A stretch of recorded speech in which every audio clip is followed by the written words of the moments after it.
Pravesh? No, Pravesh. A very good afternoon to one and all. Team Sigma and Oikos Jamshid will welcome you all to the second half of first day of Asia Meet 2018. Allow me to introduce to you Professor Kalyan Bhaskar, who is a young eminent XLRI professor. He has a fellowship degree from IIM Ahmedabad with area of specialization in strategic management. His expertise lies in sustainability that he teaches us with limitless enthusiasm. We are honored to have you with us today, sir. To all the participants, Sir would be sharing his views on sustainability and would also be apprising you of all that XLRI is doing with regard to sustainability. Over to you, sir.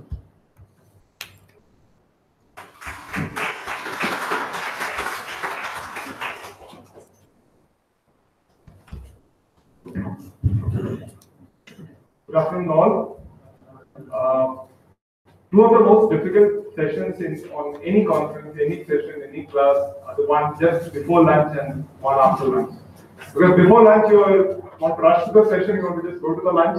After lunch you are not in the mood to listen to whosoever is on the diet.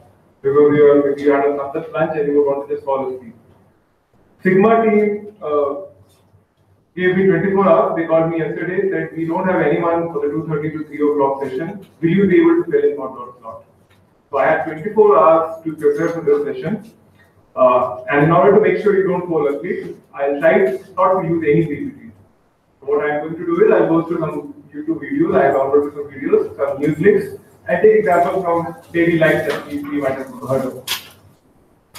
So what's sustainability? Anyone, any opinion, any idea of sustainability? What sustainability is? We often hear this term, sustainability. You would have read about this in our school days, in newspapers, in colleges, in their daily life. What sustainability is?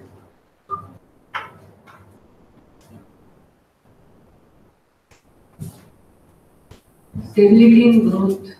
Stability and growth. Okay. Good guys.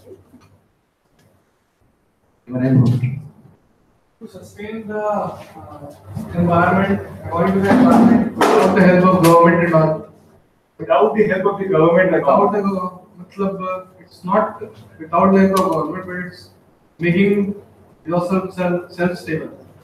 Self-stable. So you mentioned stability and growth. You mentioned self-stable. Okay, so let me take example of a product you would be familiar with. Nestle KitKat. All familiar with Nestle KitKat? Is Nestle KitKat something somewhere related to sustainability? Who would like to figure that out? Can I answer first to you, please?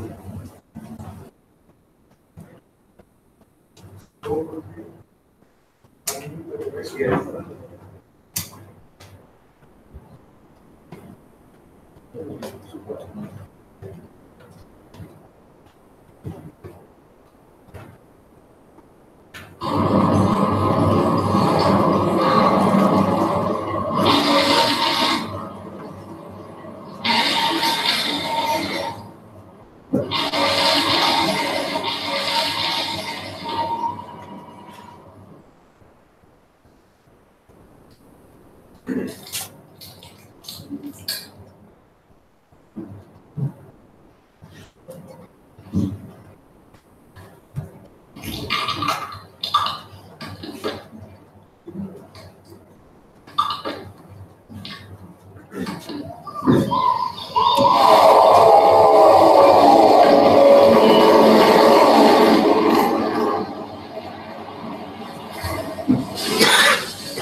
Anyone here who had watched this video earlier? You had. So this question is, my next question is then not directed to you. So, are you from XLRI by the way? You would have seen it. Okay, so what's your take after this 151 seconds video? Shock, awe, surprise, happiness, pleasant, disgust? Shock. Are you wondering how is KitKat related to orangutans? Wondering how Nestle KitKat is related to orangutans and how eating KitKat leads to orangutan's death? Does that come out of the person's mouth? Palm oil, yes. Palm oil in India, the most common brand we sort of are familiar with dalda. Remember dalda? So palm oil is a key ingredient of any edible item that we see, packaged item, or let's say the samosa or the jalebis also, and any cosmetic items. And palm oil is a key ingredient of Kit Kat. And how palm oil cultivation is unsustainable and leading to destruction of orangutans is what Greenpeace was trying to give the message to this video. Can we go to the next video also? So this connection will become more clear in the next video.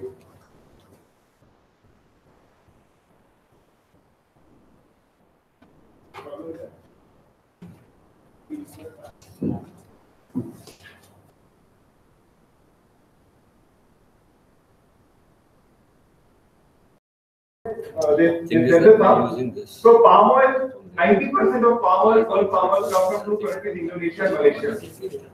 And palm oil, essentially there is an island of Java, Borneo, Java in Indonesia, Malaysia, where orangutans is the natural habitat of orangutans. They live on forest. To grow palm trees, what you do is, because there is a continuing increasing demand of palm oil, you fell forest and then grow palm trees there. And because you fell forest, the areas required for areas where orangutans live, that has been dwindling, that has been shrinking over the last 15-20 years. Because of which numbers of orangutans have been going down, and now it is estimated total number of orangutans is only in some few thousands, maybe 1,500 or 2,000. And that is why it is. So the palm oil directly does not lead to killing of orangutans, but it is the manner in which we harvest palm oil currently that is leading to that destruction. We had taken example of a company Nestle. We take another example of another company which we sort of familiar with, Procter & Gamble.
Both these videos, the Nestle one and the P&G one, were made by Greenpeace.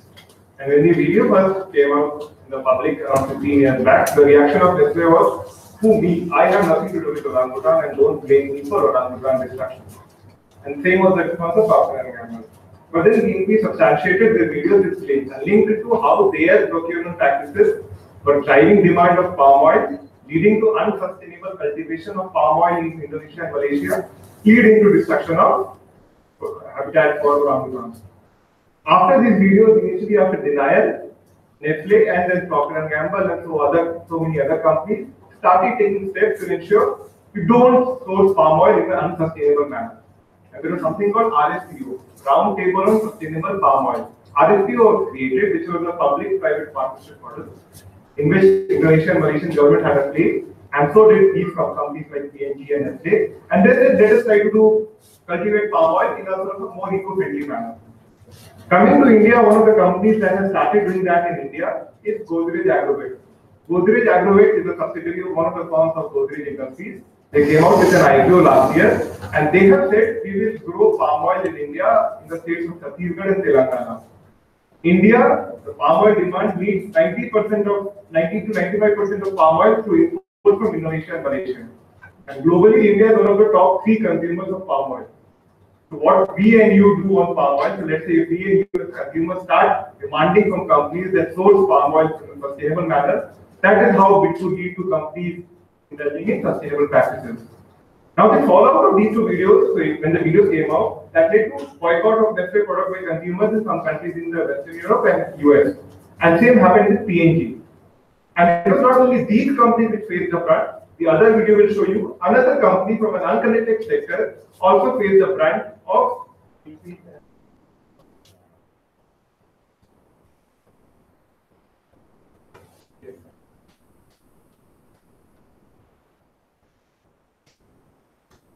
Hi, my name is Aisha. I'm a HSBC customer and I have been for 17 years old, so a long time. And as are most of my family members, unfortunately, my sister informed me about the very bad practices in East Asia in terms of destruction of rainforest and destroying habitats of orangutans in search of palm oil. Unfortunately, Hi, my name is Kirsty. I live in Camden. I've only actually been an HSBC customer since June this year. However, having read all the absolutely abominable news stories this week about HSBC actually funding the deforestation globally of our forests, it's absolutely disgusting, and I definitely feel like I'm going to go home right now and remove myself from being an HSBC customer. I've just heard about what's going on and it's pretty disgraceful. I'm certainly not using HSBC again. My name is Eleanor. I've been a HSBC customer for many years. Unfortunately, I am feared that I will be leaving the HSBC and I will be moving to another bank next week because of your bad ethics concerning the Indonesian rainforest. I live in Camden. I'm an HSBC customer, and I've been absolutely disgusted to learn that HSBC are funding deforestation around the world, particularly in Indonesia, where orangutans are losing their habitats and people having to suffer from air pollution. I will think very carefully about staying with this time, and I might just take my money somewhere else.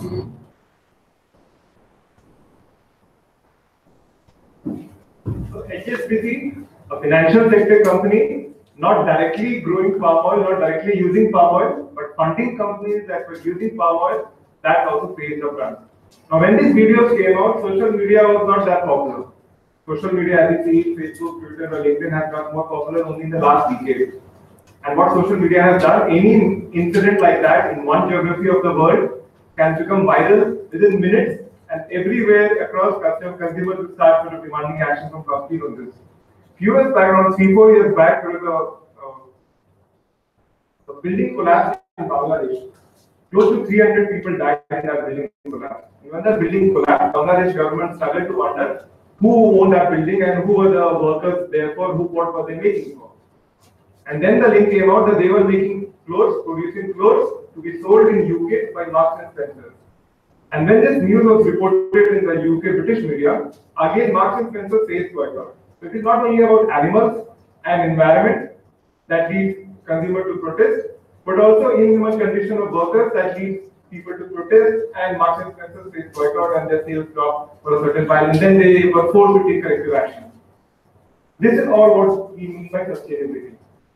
February, right now we are in February, in a week time we will have the Valentine's Day. And in many sense, I believe sustainability is just like love. When you love someone, you don't necessarily call "I love you." So you may give gifts, you may give flowers, you may give chocolates, and that is the way in which you express your love to someone. Similarly, when it comes to sustainability, there is no one particular thing that I am doing something for sustainability. For example, long before sustainability became a part of my profession, it was my passion. So when I grew up in a city called Bhopal in Madhya Pradesh. And when I was growing up as a child, 6-7 years old, one habit I used to have since then I have been having it, don't waste food. So let's say whatever I used to get, I used to eat completely. I will not take extra chapatis or extra rice and then eat something, which I saw when I went to the hospital later on, people leaving my fellow mates using food and then leaving it and not caring about that. When I used to ride a bike, I often used to switch off my bike at the traffic signal. I thought that will save my fuel and that will reduce the emissions there. These were habits ingrained in me. I did not know whether in the long term also this will be a part of my profession. These are all instances of sustainability. Water conservation, going for clean energy, food waste reduction, or plastic waste reduction, solid waste management. These are all examples of sustainability. And there are multiple ways in which me and you as individuals, me and you as society, and corporations and governments are approaching and handling these issues. And we will again discussing some examples of how companies are doing that. We took examples of how it means for, let's say, palm oil. We'll take again example of a company closer to us.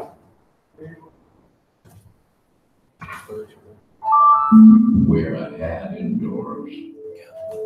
Wear a short skirt after 40. Wear a short skirt if you're a man. Try too hard. Don't try it all. Dress like a girl. Dress like a man.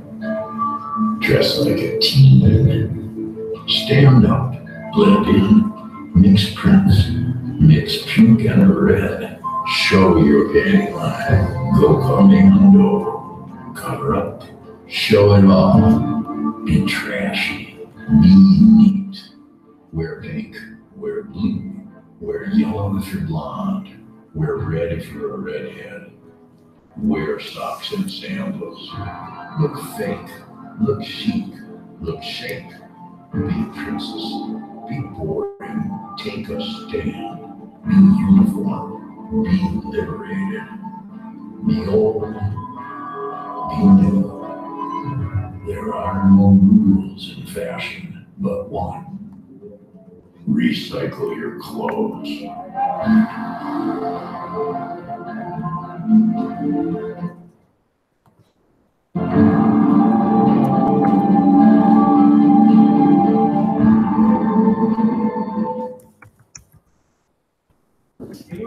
I'm familiar with the company H&M.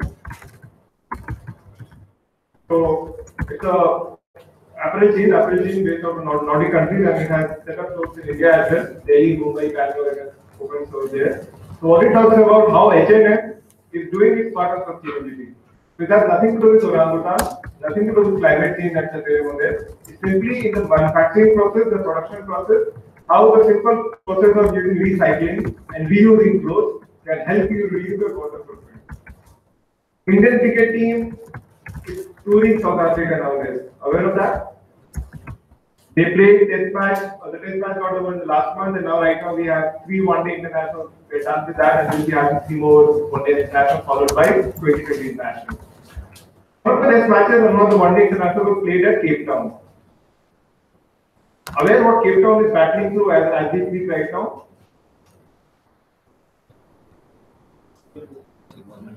Severe water drought. How it impacted India and South Africa cricket test match?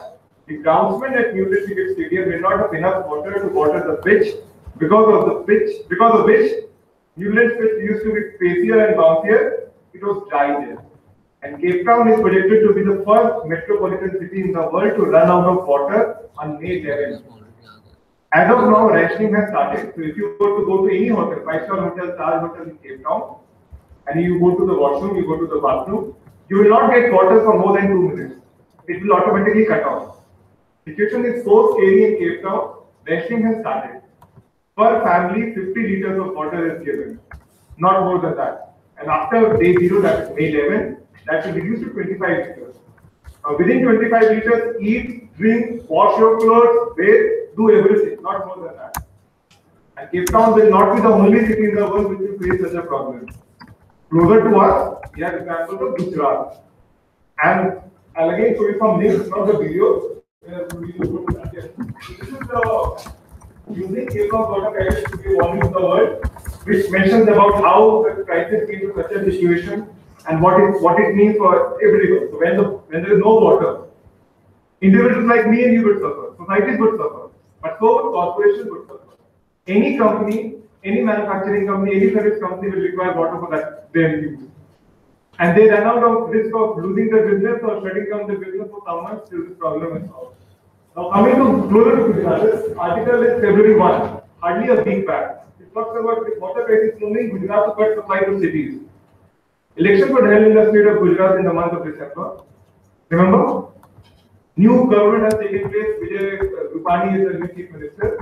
One of the first statements he gave after becoming the chief minister was he told the farmers, don't sow your crops in this season because we will not have enough water for you. Despite Sardar Sarovar Dam, we will not have enough water for you. And this article talks about how what is the severity of the crisis Gujarat is facing this year. I was in Gujarat, Ahmedabad as a student for 5 years, and I used to see the problem faced by Gujarat. Gujarat is a dry state, it is a dry state, and you don't get enough rain. Whatever rain you had, you try to conserve that as much as possible. But then when such situation comes, when the water levels go down, when the water reservoirs run out of water, then it creates actually problems. People migrate. Forced migration, when it happens, it causes sort of disturbance, unrest, and violence. Marathwada and Vidarbha have been facing drought for last 2-3 years. Last year, Indian Railways had to run trains to Vidarbha. Read that news? Because that news? And there were chances of protest, chances of unrest, because people would break out. Because water is the essential part. This is again a part of sustainability. It is about stability and growth, but not necessarily government has to come apart. Not necessarily public or private has to come play a part. It is as much as an issue for me and you as individuals. How many? Is this true?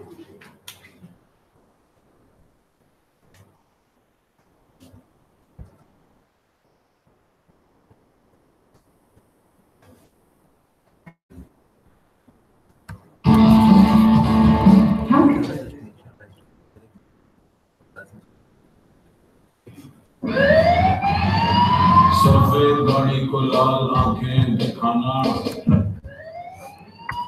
सफेद गाड़ी को लाल आंखें दिखाना, traffic police पे गालियां बरसाना, फर्क नहीं पड़ता, कोई फर्क नहीं पड़ता, पतली सड़क पे चौड़ा होके जाना, बिक गई है गवर्नमेंट, बार बार दोहराना, रोज पड़े है पाला, रशावर से क्यों घबराए, ट्रैफिक की जो हालत ऊपर वाला भी बच जाए, फर्क नहीं पड़ता, कोई फर्क कैसे पड़ेगा, सभी लोग कर रहे हैं अकेले सफर, उसका एनवायरमेंट पे होगा सब।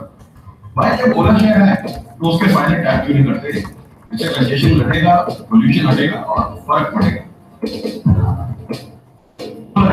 फर्क पड़ता है।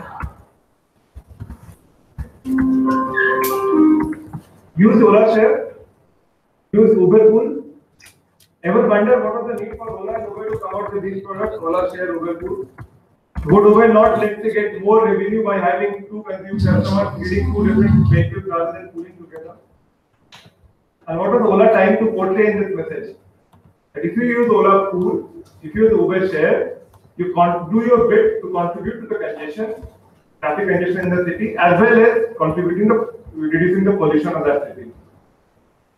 Delhi has been facing poor air quality issues for many months now. Before joining XLRI, I used to stay in IIM, so I used to work in IIM Lucknow. IIM Lucknow has a Noida campus in Sector 62 in Noida. And I used to stay there. I was in Noida in 2016, yes, 2016 Diwali, when it was the worst day of that season. The particle PM levels 2.5 as well as PM10 levels were in excess of 500.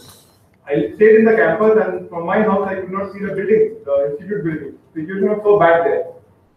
And now when the situation has become such a sort of again a national news headline, not something to be discussed in academic circles, not something to be discussed in classrooms. Now government is coming out with some legislation on that. Trying to say companies, you do this, you ban this, you do go for odd and even, or you don't run your fast on Sundays, or you stop your construction activities. Another example is sustainability is coming and hitting us. Maybe we not recognize it that manner, but this is how sustainability is coming and hitting us. And this issue of air quality and pollution is not a problem to face only by Delhi. Jamshedpur alone. So I was out of Jamshedpur for last 5 days. I was in Africa. Today I returned. I looked into my balcony and it was all filled with black dust. All black dust. Where this black dust coming from, I have no idea. Maybe it is coming from Tata Steel. Maybe it is coming from other industries out there. These are inching our body processes. And maybe the long-term impact of it, we are not aware. And that is what sustainability expects us to be aware of. Aware of these issues, identify the source, the effects, and then take meaningful action. So it does not end at making videos like Greenpeace. It goes beyond that and ask the private companies, the public sector companies, and the government what actions we can do to ensure we don't run up this problem.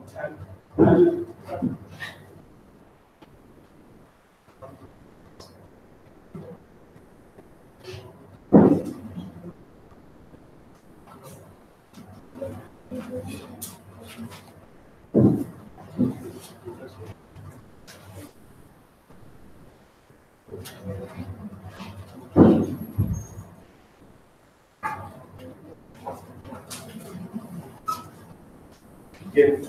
There's a company called Patagonia in the US. They came out with an ad some years back on the newspaper. A company saying, "Don't buy my jacket." Have you ever come across a similar ad in Indian conditions where a company says, "Don't buy my product"? And if you scroll down.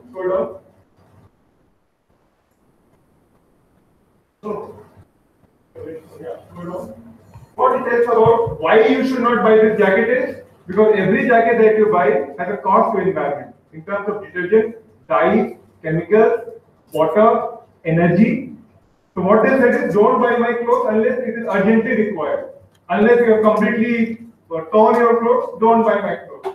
Rather go for reduce, repair, reuse, recycle, and what Patagonia says, reimagine. Now Patagonia is not a small company. It's a big enough company. But a company founded on the principles of sustainability and environment. US conducts a sale for Black Friday. Black Friday sale every November, it held in the US market. This year, all the revenues that this company got from that Black Friday sale, they said we will contribute to that to environmental cause. Because they believe, if you go so last, just I read what is written on the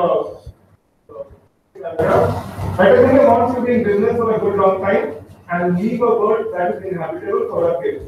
We want to do the opposite of every other business today. We ask you to buy less and to reflect before you spend the time on this jacket or anything else.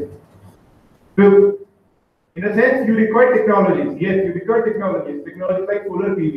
And right now, XLRI is installing solar PV on the rooftop. You also require policies of Jharkhand government, policies of JISCO that we will be discussing in the next session, policies of Indian government, National Solar Mission, National Electricity policies. We require policies, we require technologies, but that is not enough. You require a market. For that, you require consumers and sellers. But most importantly, you require a mindset to change. Unless you change your mindset, it's difficult for technologies and policies and markets alone to come up with a solution for that. Right now, we have not discussed about climate change, which is a big elephant in the room, which is a big part of sustainability, and which is a big reason why companies and governments are contributing to sustainability initiatives. Climate change will probably lead us to extinction of human species. And on that note, let me show you some more videos.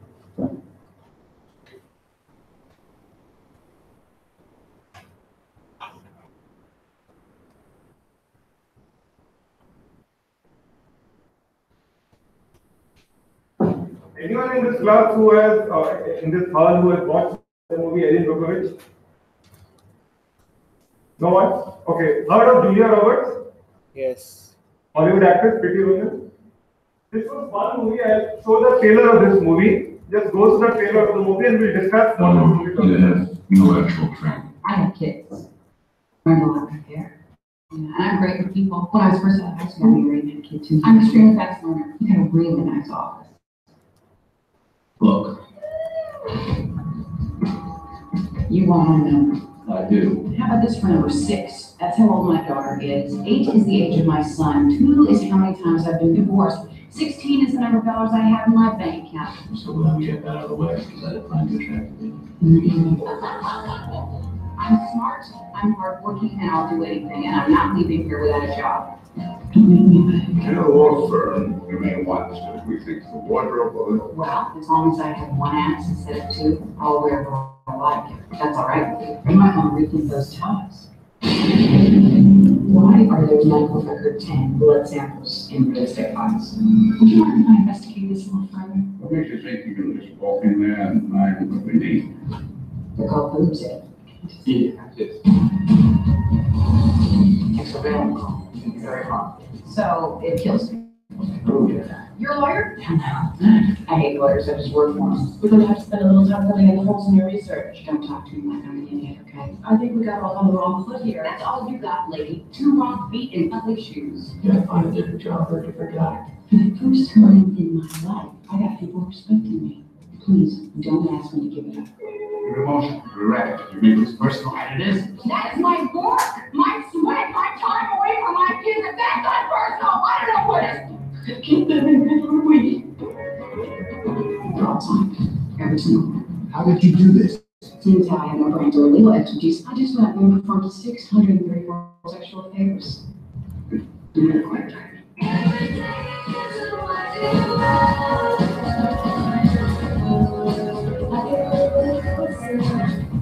$20 million is more money than these people have ever dreamed of. These people don't work.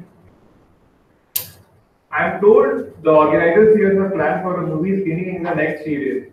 I'm not sure if Erin Brockovich is a part of that movie listing, but if it is possible, then please ensure you guys go to this movie. This movie released about 10-15 years back. It was based on a true story about a company called Pacific Gas and Energy in the US, which was releasing hexavalent chromium and not telling people about that. Telling people that it's all completely safe, you have no issues, and people were dying because of that. But they were unable to relate cause to the effect. They were unable to relate that their death was caused by some emission from that company. And one lawyer, or one person, Erin Brockovich, went and collected all data, sort of demonstrated the cause and effect, and fought a case against this company and won. And this movie was based on that. I mentioned I grew up in Bhopal. Bhopal is the same city which witnessed Union Carbide incident on 2nd and 3rd December 1984. I was not there in Bhopal that time, not gone, so I was not there. That the gas leak, methyl isocyanate, killed 2,500 to 3,000 people within 2 hours. Within 2 hours, it killed. And over a period of last 34 years, 10,000 more people have died because of that. People continue to be born with deformities till date. That site has not yet been cleaned. Which of the company then? Union Carbide. Union Carbide does not exist anymore because that company has been bought by Dow Chemicals. And Dow Chemicals visits XLRI for campus placement, is visits IIM Calcutta for placement, and definitely visited my alma mater, IIM Ahmedabad for placement. Now Dow Chemicals says that we have nothing to do with that because that was an incident because Union Carbide. Now we are another entity, don't blame me for that. And this movie, when you go through this movie, this will remind you of Bhopal incident more than once. One movie related to sustainability. Therefore, I showed. I will be showing some more trailers.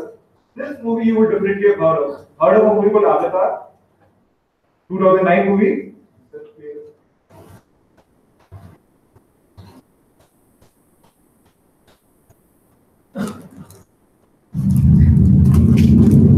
You think so? I'd like to talk to you about fresh start on a new world. You're making a difference. I came from a room into the hardship. Told myself I can pass any test that I can pass. All I ever wanted was a single thing worth fighting for. Ladies and gentlemen, you are not in Kansas anymore. You're on Pandora. You should see your faces. We have an indigenous population called the Navi. They are very hard to kill. This is why we're here. Because this little gray rock sells for 20 million a kilo. Their village happens to be resting on the richest deposit and they need to relocate. Those savages are threatening our whole operation. We're on the brink of war, and you're supposed to be finding a diplomatic solution. The concept is to drive these remotely controlled bodies without toxin. They grow from human DNA, mixed with DNA of the negatives. Raised in an avatar body. That's a wolf mix. You give me what I need, I'll see to it you get your legs back. Your real legs. Oh yes. Looks like you. This is your avatar. Just relax and let your mind go blank. Chewy for free.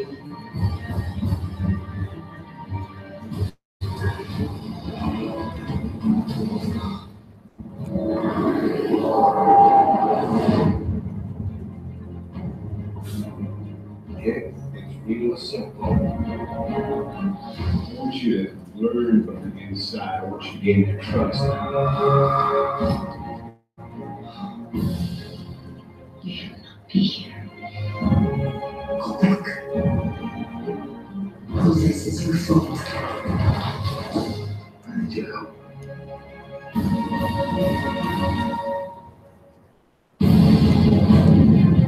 Outstanding.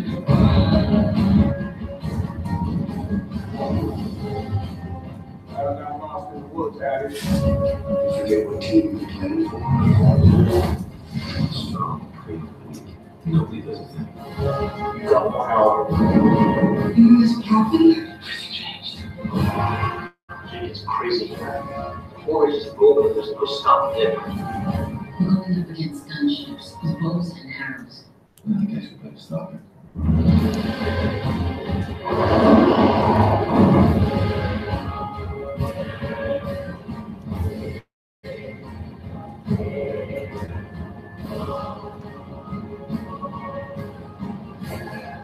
Send us a message. They can take whatever they want. But we will send them a message. That this is all right.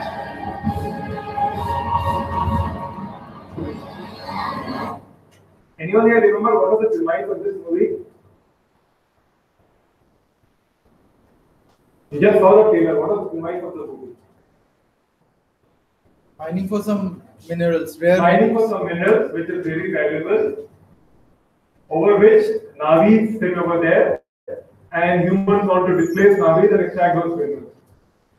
This idea sounds familiar to what happened with POSCO recently. POSCO was a South Korean steel giant which came to India in 2005, wanted to set up a steel plant in the state of Odisha, wanted to invest US $12 billion, but the land where they wanted to sit was occupied by our tribals live in those lands. Government tried their best to displace tribals. Tribals said, no, we don't want that. And then eventually last year, POSCO went back without their plant being operational. This was one incident where POSCO went back, but there have been other incidents where there have been lots of clashes, not only in India, but across countries in the world. And that is what, again, a big part of sustainability. Development could mean different things to different people, and that is what sustainability requires you to understand. For citizens of Jamshedpur, maybe opening a mall would mean development. For citizens of Bangalore, maybe having better traffic would be what development is. For people of, let's say, in those tribals who live over there, for them, development is not a steel plant. Development is they around being allowed to live in the same manner. That is what sustainability expects you to understand. The different stakeholders have different perceptions of the same issue. Next, over the next year.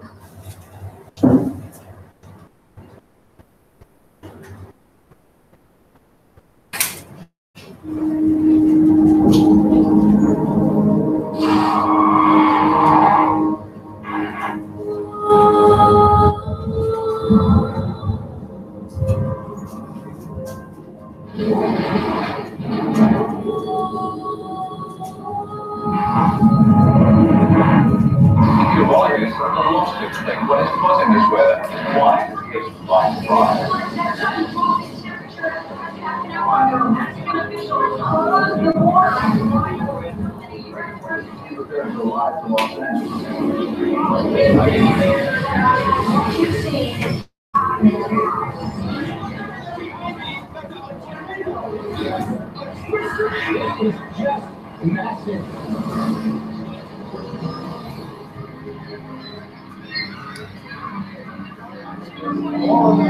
Is virtually inaccessible.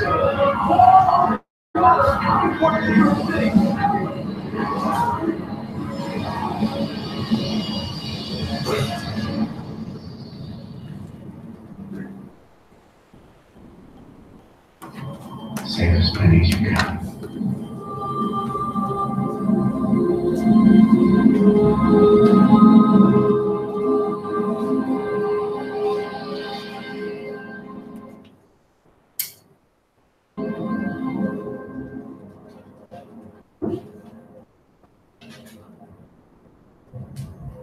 This movie, The Day After Tomorrow, is again one movie which I would highly encourage you guys to go and watch. This movie talks about the effect of climate change.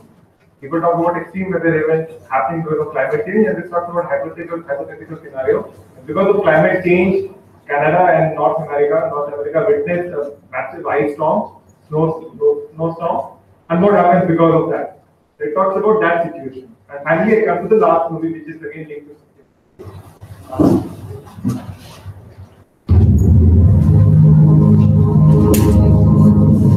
It came from the heart of the earth. The star is so bad, we will do anything to possess it. And hold and touch it, are left with blood on their hands. And down is my ticket out of this godforsaken continent. What are you? Smoke. It's a journalist. So I'm telling you, you're here to make a difference, huh? I'm here to make a buck. America is an end thing, not here, it's an end back. When did you learn it? The only reason you're still alive is because you have just letting on where it is. You will find it for me.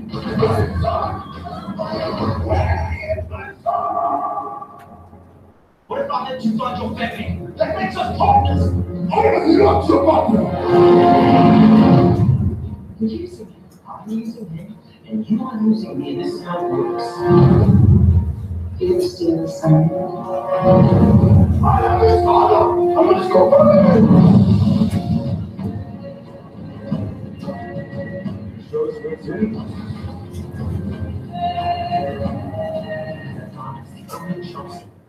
This movie is Blood Diamond. Blood Diamond. Again, a movie I would encourage you guys to go and watch.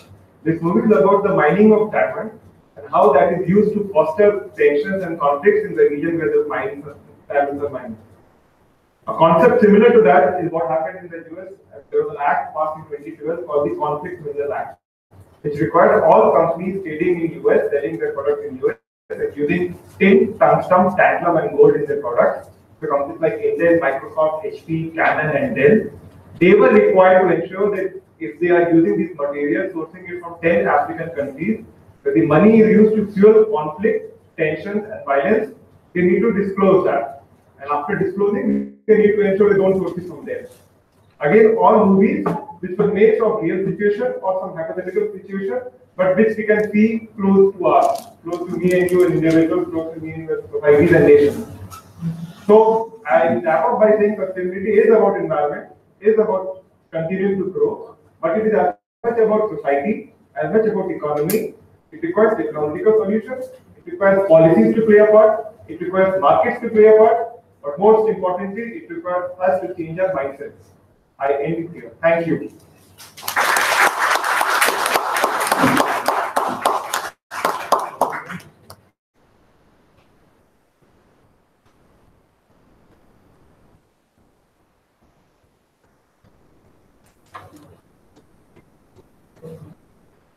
Hello hello हाँ कौन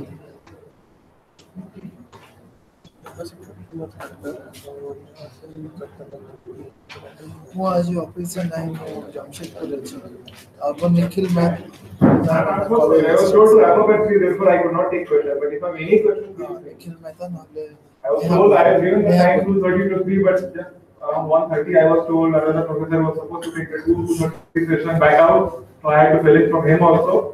So I crossed 3, therefore I ended. Any questions, any queries, any of the topics that we discussed, please feel free. Any prizes for any questions here? No prizes. Okay, you can. Now maybe you have prizes for questions.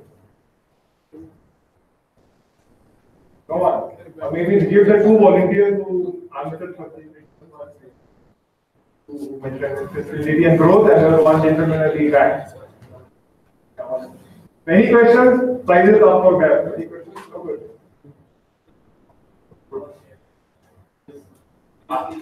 Ola share you talk, right? Yes, Ola share. Yes. So, but do you think because our lifestyle is changing, it is causing more damage than good? In the sense, instead of using bus, right now, previously, I used to go travel by bus, but right now, because it is very comfortable, whether it is Ola share or Ola, not Ola, anyway, I'm not using a public transportation and I'm using Ola. Yes. Good you mentioned that question. There was a report released by Goldman Sachs in the month of September which talked about 3 mega trends that world is witnessing right now. It talked about millennials, people born in the part, and they talked about which are the 3 mega trends that we are witnessing. And one of the things they mentioned was millennials do not necessarily want to own the asset but want to share the experience. So right now, in a sense, why Ola and Uber are in a good society. So let's just take my car. I don't own a car. I can afford a car, but I don't own a car.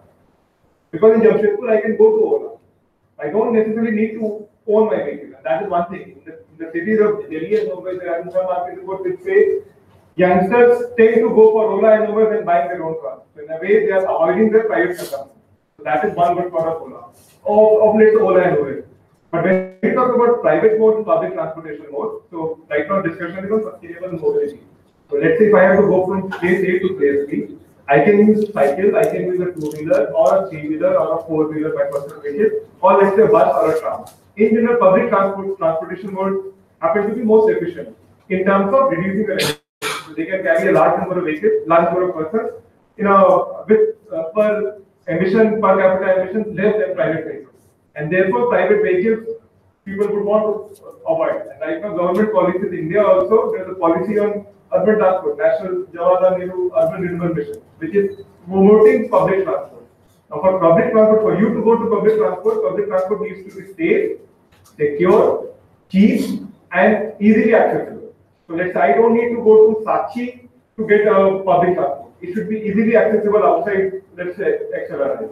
And this is in, let's say, countries where you have high public transportation rate, Nordic countries, for example, the people have the vehicles, but they prefer to go use public transport. People from all sections of society prefer to go and use public transport.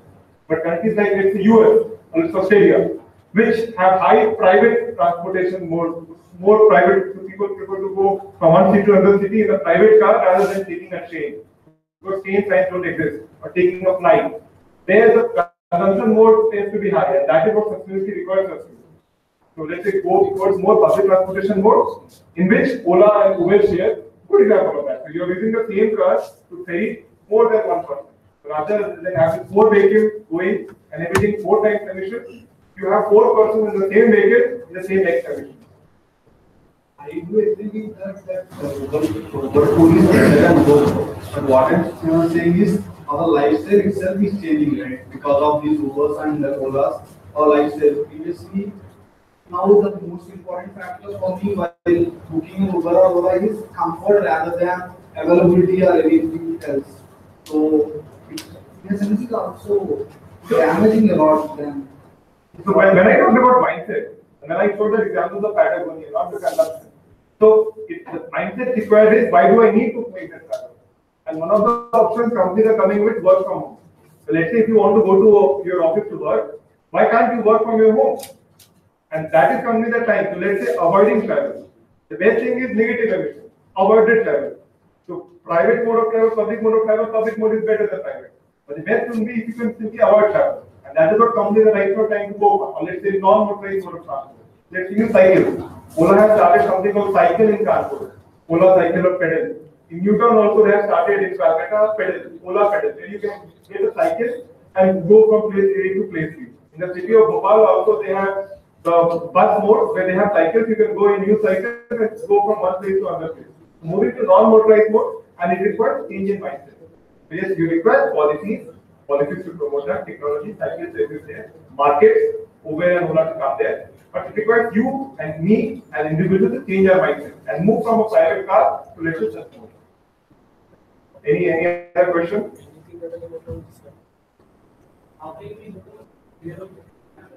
Sustainable and alive. So I took example, let's say reduce the food waste.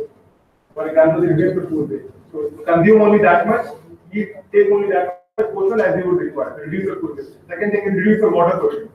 So right now we are not in Cape Town, we are not measuring our water consumption. But maybe if we see water flowing from our overhead tank, maybe can we have a sort of a filter, not so that does not happen? Can we use less water to, let's say, use our daily needs? Maybe avoid plastic. Rather than import plastic bags. Can we go for jute bags, clothes bags, or maybe paper bags?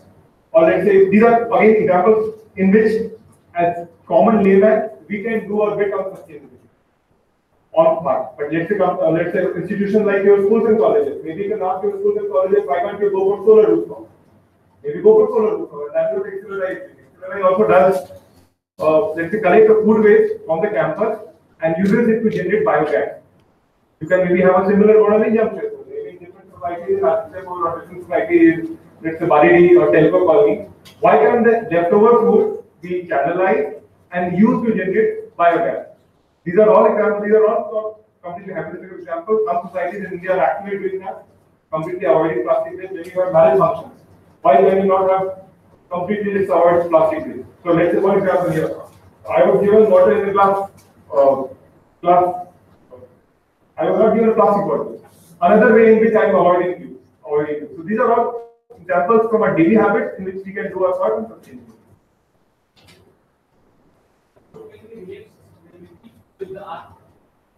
With us, everything is about us. So everything is about us. So what are using we are going from us. So what sustainability actually requires you to have that mindset that everything comes from the earth, either directly or indirectly, and goes back to the earth. So let's say where the XLRI youth campus is right now, people who are in Jamshedpur, they would know it used to be a landfill site some years back. Landfill site. And right now, every city in major part of, let's say, Delhi, take Gazipur, you have a mountain of trash. So you have a trash and then all mountain downtown part. So maybe you can avoid waste generation. And that will reduce the impact on us, reduce the impact on the environment. So that is how, so everything comes from us. So every resource, every material, every fabric, cotton comes from us, grown on earth. Electronic products, the gadgets that we use, the materials used to make those products come from that. So I have been working on electronic waste and electric vehicles and agro waste for last many years, or many years. Right now we are working to identify solutions for electronic waste management in India, in which we are trying to have an approach in which we involve consumers, retail consumers, bulk consumers, also the producers, the Kawadi informal sector, the formal waste sector, the regulator, and government. We are trying to come up with a solution in which we can have a solution for e-waste management. Again, reducing the impact on the earth, economy, and environment. Any other question? Sustainable development. So, the most common definition you will hear about sustainable development is development that meets the need of the present generation without affecting the ability of the future generation to make their own. In a sense, you have something for now and leave something for future generations. So take example, you have forests or trees in XLRI campus and Jupi Park is outside XLRI campus. If let's say we were to uproot all trees, future generation will not have access to, let's say, the greenery or the cooling part or let's say the clean air. Right now we are using their services and interest part, but we are leaving the capital. We are leaving the fees there. And that is what sustainable development example of that. If we were to, let's say, for some bigger thing, uproot all trees of Jubilee Park and make concrete buildings and walls over there, we are again affecting the ability of future generation to meet the clean air or clean water needs of that part. And that is one example of sustainable development. Any other question?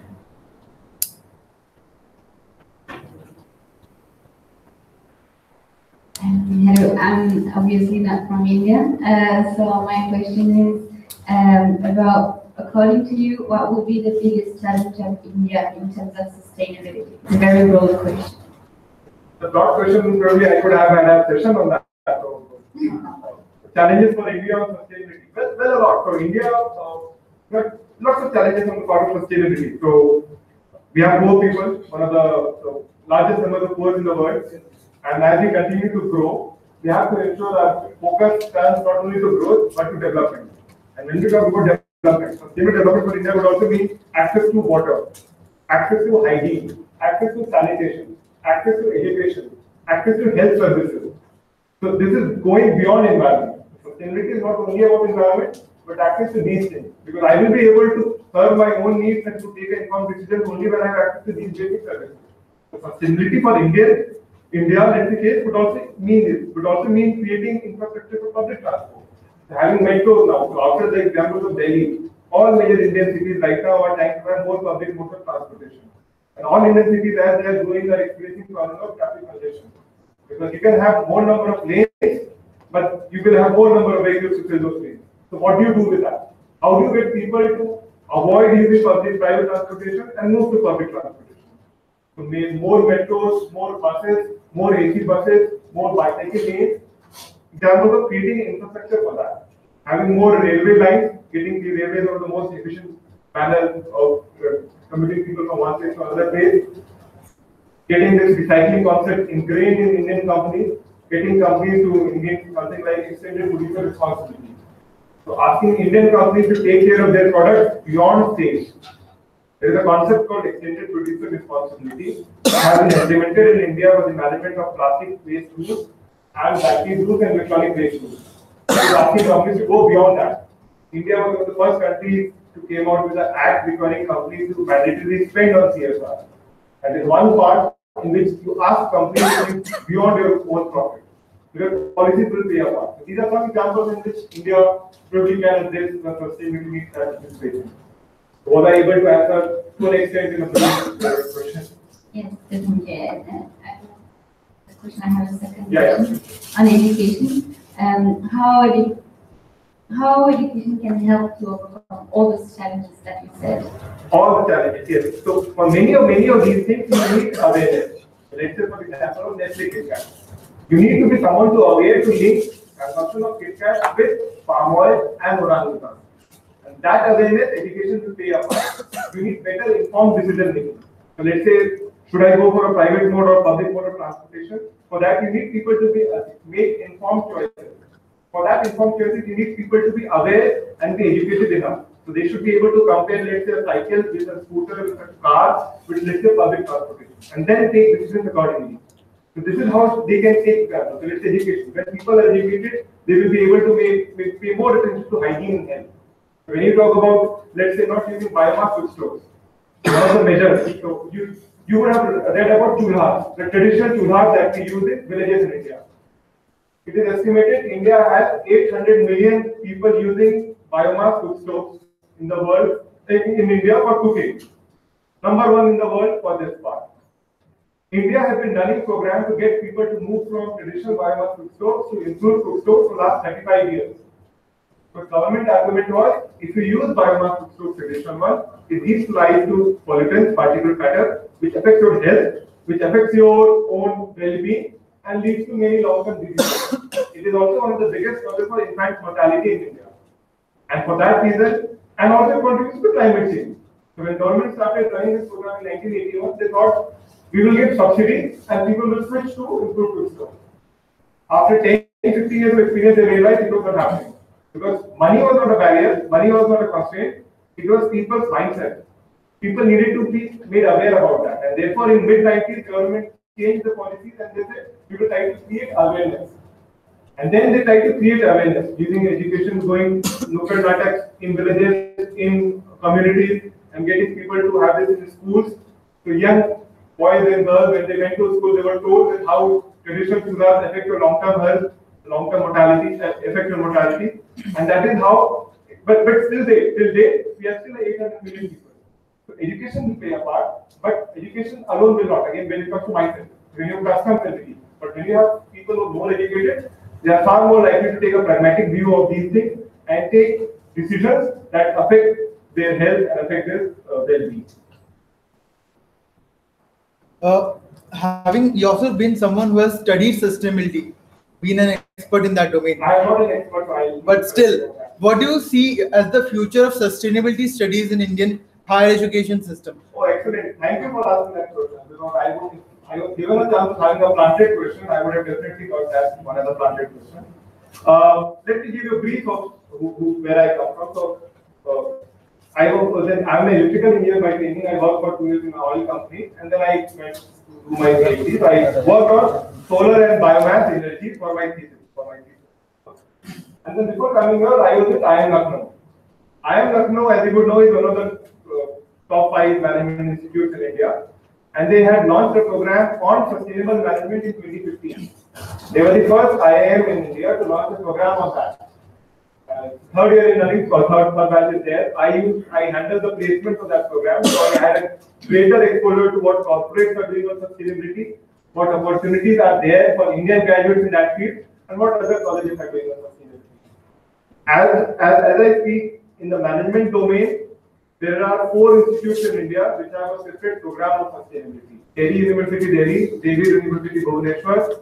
Then there is NITI in Mumbai, and IIM Lucknow. IIM Lucknow, we have 4 separate programs. You get a separate master's program in sustainability. In addition to that, all established management colleges in India, whether it be IIM Ahmedabad, IIM Bangalore, IIM Calcutta, XLRI, or India, Gurgaon, all have one course at least on sustainability, on sustainable development and business sustainability. So they have at least a teaching their future graduates, future managers about sustainability.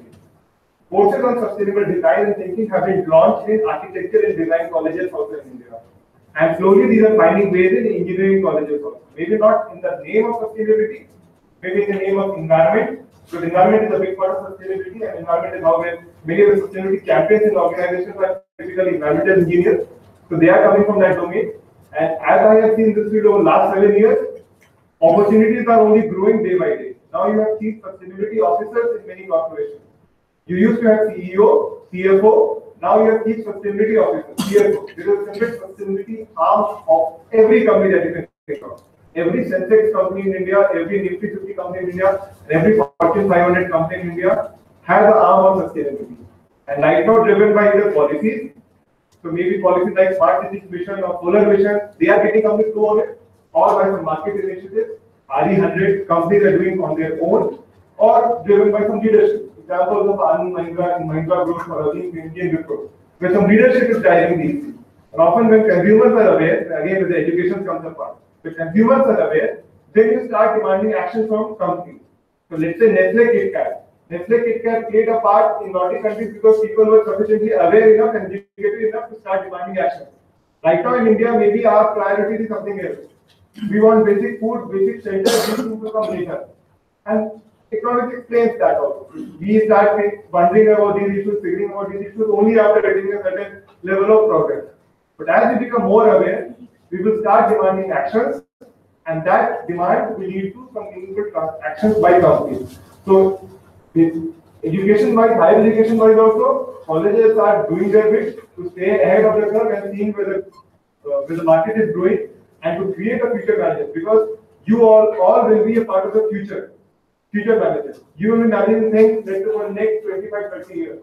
So you will need to see where the world is headed.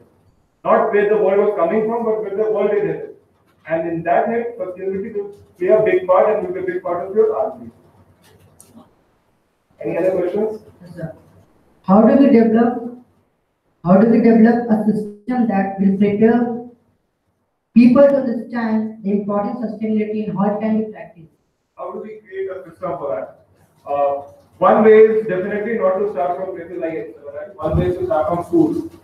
Because often when I teach this, I tell to my students, because I may teach this course, you may teach this as a course, but maybe it will not have a meaningful impact. Some will get idea, but not much.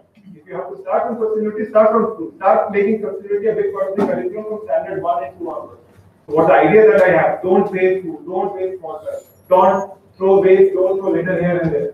These are things which schools will play a big part of that. And one way in which differently I see all education boards in India should mandatorily include this as a part of school curriculum. As part of our families and societies, we also need to pay more attention to our children. How do they do that? And good habits, making them aware about these things, making them to go through these videos. Because often videos what they play a part is, I had to show you 1 minute video of Mr. KitKat, and you could connect, maybe some connect between orangutan and palm oil and Mr. Cleo color. Maybe more have awareness campaigns like this, and maybe definitely have more oikos meets like this in schools and colleges. Why only colleges? Go to schools first. Any last questions? Yes. Sorry, we're running out of time. Any last questions? I thoroughly enjoyed all the questions. I'm not sure if I was able to answer the questions. Whether you were satisfied with that, but I thoroughly enjoyed taking your questions. No questions?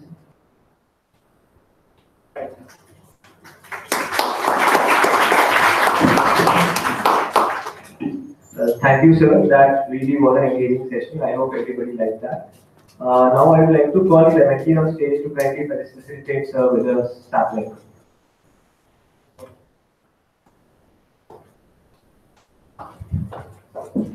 Let me add one more thing. So, oikos, I guess, was started at Singalian University, and I attended Singalian Symposium in 2012. One of the best places, best symposium ever. So, if you get a chance, Singalian Symposium, this year competition is over, but do participate in next year's Singalian Symposium.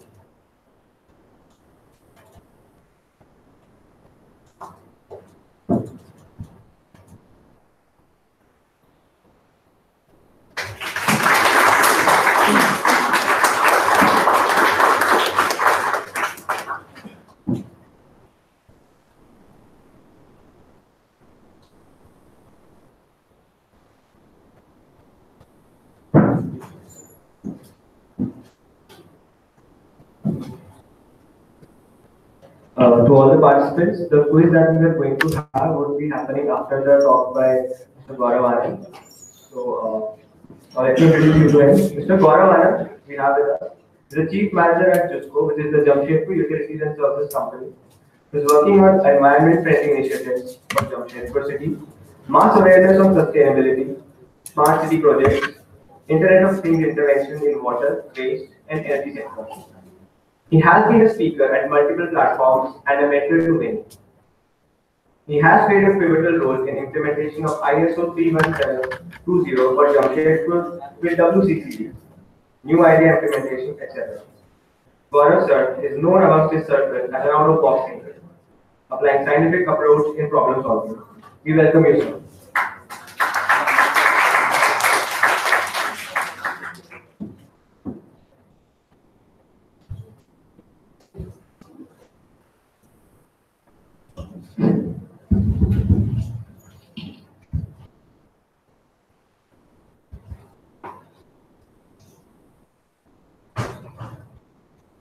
Good afternoon, friends from XLRI, IIM Calcutta, Kareem City, and other colleges from Jamshedpur.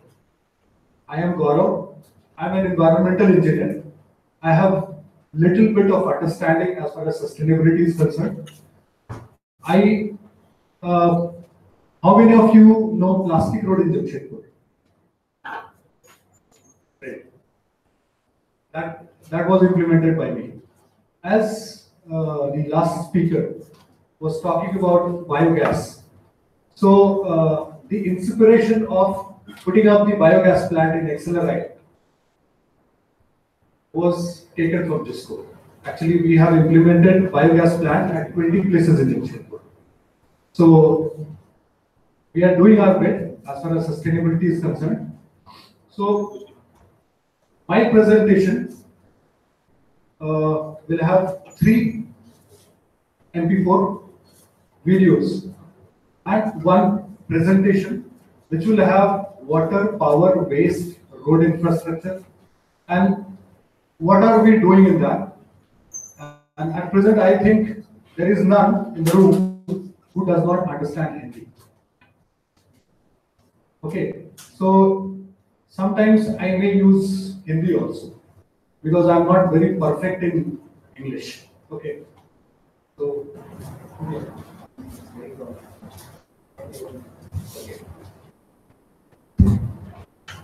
So I was just listening to the questions which the participants asked. What is sustainable development? What is sustainability? What I have to do to become sustainable? So these were the questions which I also wanted to answer. So before the presentation gets copied in the pen drive, I would like to just put my thoughts. Sustainability has 3 pillars. Very simple. It's not complex. Sustainability has 3 pillars. What are those? P, P, and P. P, P, and P. Or S, E, and E. याद रखिएगा. Okay. PPP is people, profit, and planet. SEE is what? Society, environment, and economy. How simple is this? Whichever project you are doing, whatever product you are making, just think whether it has any positive impact on these 3. If your project, your product has positive impact on these 3 areas, it means that your product or the project is affecting positively towards the triple bottom line of the society. ये भी एक खतरनाक word है नहीं. Triple bottom line. Okay. What is triple bottom line? Triple P. SEE. Okay. So before we start,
So this talked about how Jamshedpur came into being.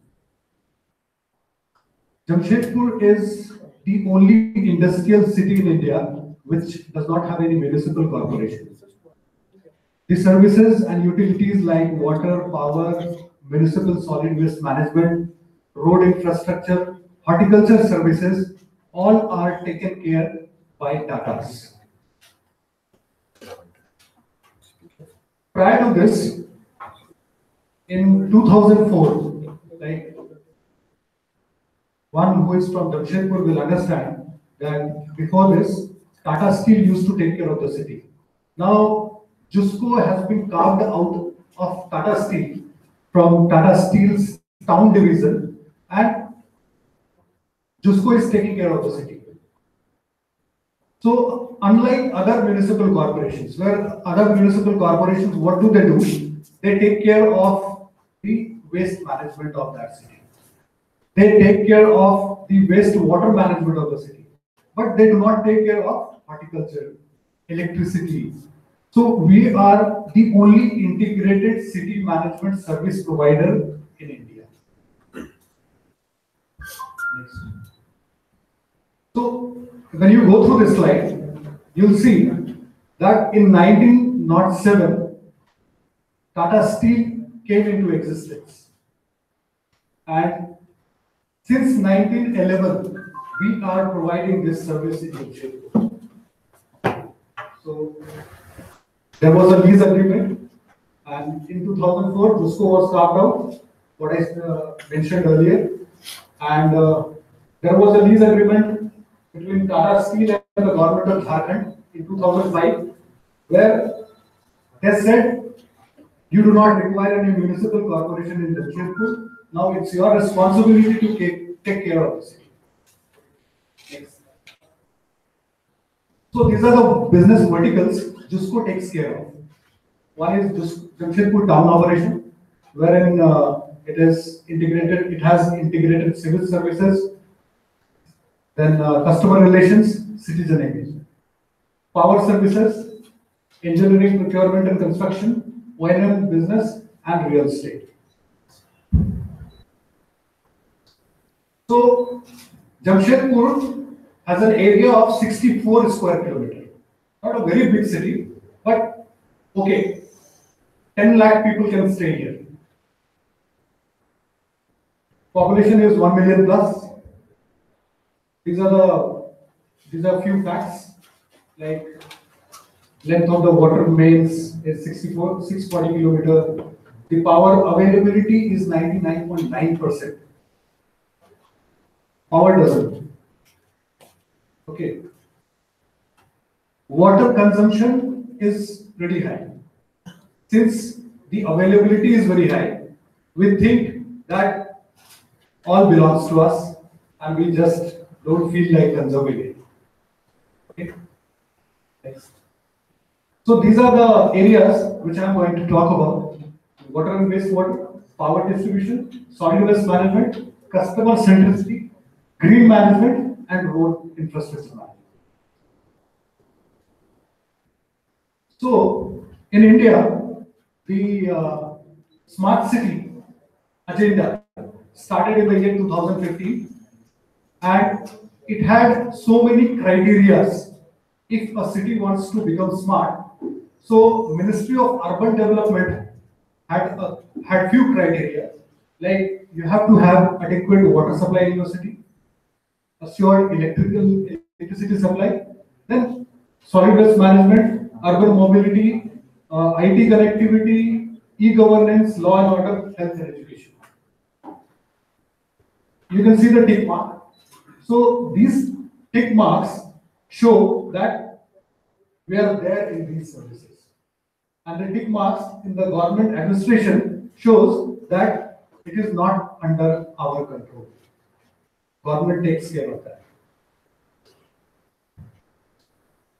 So Jamshedpur is the only city in India where people drink water directly from tap without using any water purifier. Now it's up to you that you can have water purifier in your home, but the quality of water is better than WHO standard. So this is the end-to-end solution. Here we take water out from the river, we treat it.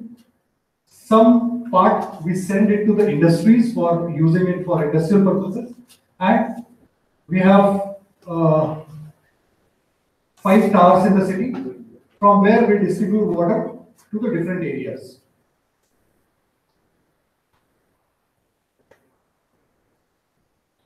You can see the KPIs. These are the facts. Like we have around 60,000 plus number of connections. Drinking water availability is 10 hours a day. Compliance to the quality norms is 100%. In fact, what I said, it is better than the norms as prescribed by WHO and PIS. Non-revenue water is like, suppose a water pipe is just passing through your house and somebody taps it. Okay, so leakage happens. So there, water is, you are losing water out of that pipe, and there is a pressure drop. So every household will not get water enough for their consumption.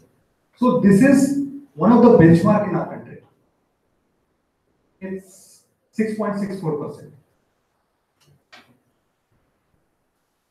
We are actually recycling all the wastewater which is coming out of the household, and we are treating it 100%, and we are the first zero liquid discharge city in India. So this is the guideline of Ministry of Urban Development as far as water is concerned, that we have to have water, adequate water supply, 100% efficiency in collection and treatment of water. Okay. Then 100% household with direct water supply network, 100% metering, So when you go through all the parameters, you'll find where we are. So we are already there as far as smart city guideline is concerned. Next. Next. So I talked about zero liquid discharge in our city. This is how we do zero liquid discharge. See, the wastewater, the sewage, the household waste is coming out of your house. We are collecting all those through the sewage pumping stations located in 10 different parts of the city. From there, it comes to the sewage treatment plant where this is treated and this is not put back to the river. Then this is used for the horticulture services and other industrial applications in the city. So we are using all the water, all the wastewater, which we are treating at sewage treatment plant. So here you can see water is pumped from Jayanti Sarovar for gardening and industrial purposes. Jayanti Sarovar is inside Jubilee Lake, inside Jubilee Park. Yes. So when we talk about technology and digitalization, as far as water is concerned, we have packaged sewage treatment plant wherever there is no network of wastewater collection. We put packaged sewage treatment plant. This is a decentralized sort of machine which takes care of the wastewater inside your premises. Then we have SCADA controlled system. Like when I said, we have 10 sewage pumping stations in the city. So all the sewage pumping stations are completely unmanned. We control all the sewage pumping station from one control and command center. We use GIS system for improvement in our services. We are also using Internet of Things use cases or ideas for our water management. So what we are doing, we are using a network which is known as LPWAN or LoRaWAN. LPWAN is low power wide area network. It consumes very less power. The major challenge in like putting up sensor anywhere and getting data out of it, the major challenge is battery. You cannot go every day and charge the battery just to get how much water you consumed. So it will be useless. So we are using this particular network, and one battery goes for not less than 5 years. We have automated all the water towers in the city. So we don't have to ask anybody in the water tower that whether the tank is fully filled up or something is left. So it's all done through remotely. Then we have also converted all the manual meters to smart meters. What do you understand by smart meters? Smart meters are the meters where you don't have to go to any house to collect the data of the reading of the meter. All the data, all the reading comes to your control and command center on its own. Water pipeline leakage monitoring, we do it through IoT. Then we also have put security intrusion detection system. Since all these water treatment plants and sewage treatment plants are the vital installations. Suppose somebody goes inside your water treatment plant and just puts a pack of cyanide in your water treatment plant. What will you do? So we also have security system there. Next. So same thing about what power also. The availability of power in our city is 99.9%. The losses when we talked about water, we talked about NRW. NRW stands for non-revenue water. Here, the same parameter is T&D loss, transmission and distribution loss. Like if I transmitted X, whether the distribution was X or not, or was it X minus 1. So the percentage of the T&D loss in our city is 4%, which is also benchmark in the country. The other city, which is nearer to us, is 19%, 19.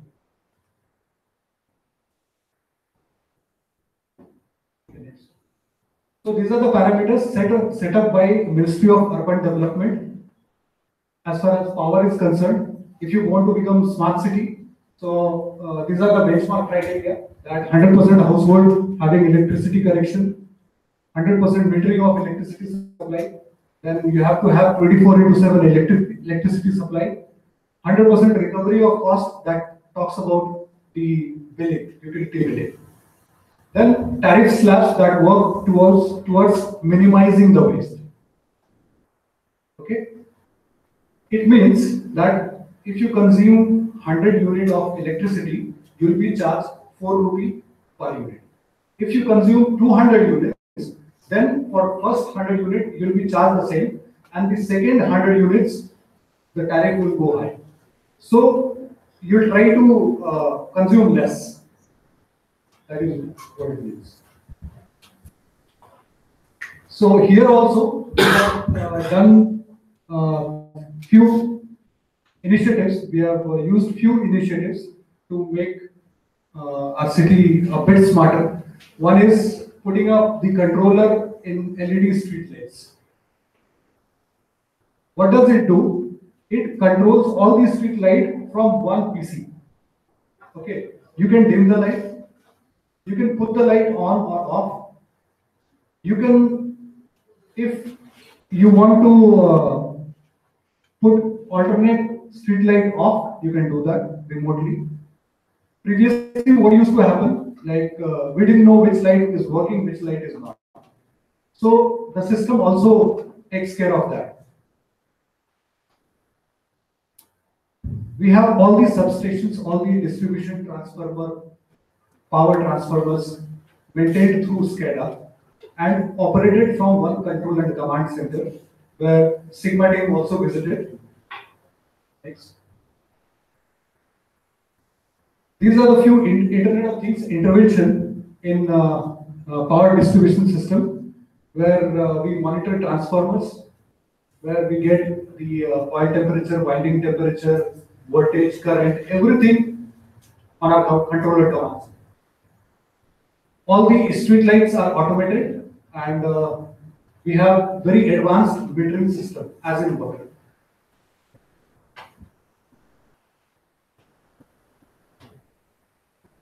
This is what we are doing in solid waste management and public health area.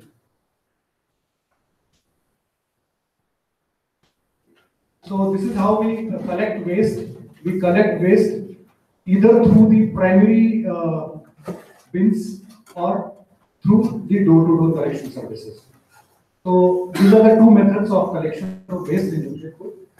And all the transportation taking place in the city are covered. It's not exposed. And we have a compost plant facility in Jubilee Park, just next to XLRI. We have sanitary landfill in our city. We have leachate treatment plant where the leachate coming out of the waste, we take care of that. These are the facts. We generate around 250 metric ton of waste every day. We collect 92% of those. We make compost 50 ton every day. And all the vehicles are tracked and routed through the GPS tracking. Next. We also take care of mosquitoes in the city. We also take care of the pets. to our veterinary services department.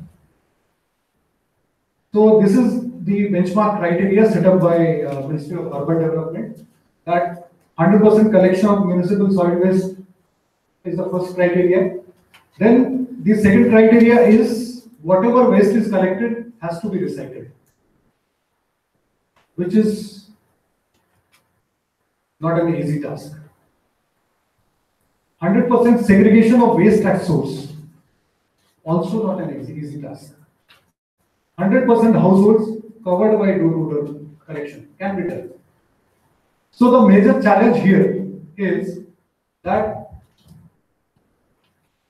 the waste collected, as the speaker, the sustainability professor talked about, the landfill. First of all, according to me, there should not be any landfill in any city. Landfill should be banned, because whatever waste we generate should have has a value. Like it is organic waste, you can make compost out of it, you can generate biogas out of it. You have paper, plastic, glass, and metal, all are recyclable.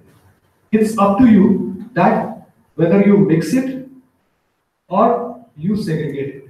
When you segregate it, you get the value out of it. When you mix it, it's gone. Next. Next. So as far as sustainability is concerned, in the area of solid waste management, we have started door-to-door collection. We have also developed some social entrepreneurship model. The informal sector of the waste, like the rag pickers, we have provided them the livelihood. We have provided them with all the means necessary for waste collection from the source, and they are doing good. At present, we have around 400 social entrepreneurs working in our city. So we are expecting that in next 6 months, we will be the city where 100% segregation of waste at source will take place. We also have biogas plant at 19-20 locations. Next. This is the compost plant. And next. So IoT interventions in the field of solid waste management. We are trying on digital smart bins. It's not working. We are just piloting it. Another one is workforce tracking system, where we track the people who go to your doorstep to collect waste. Whether he has gone or not, we track through our tracking system. Then all the vehicles are being tracked, as I talked earlier. Next. Next. So we have a call center where all these services like electricity, wastewater, solid waste management. So for 18,000 customers in the city, we take care of all the services from one place. And it is a 24/7 operation. And it is we receive more than 1 lakh complaints a year. And we resolve it within the service level guarantee time.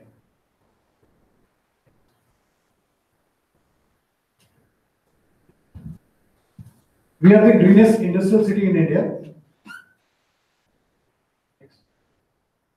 So our green coverage is around 37.2%.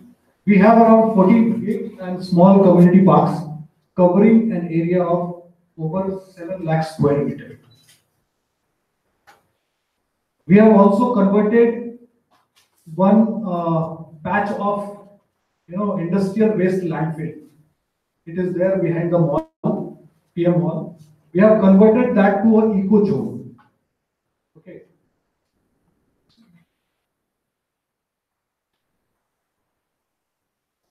Next, please.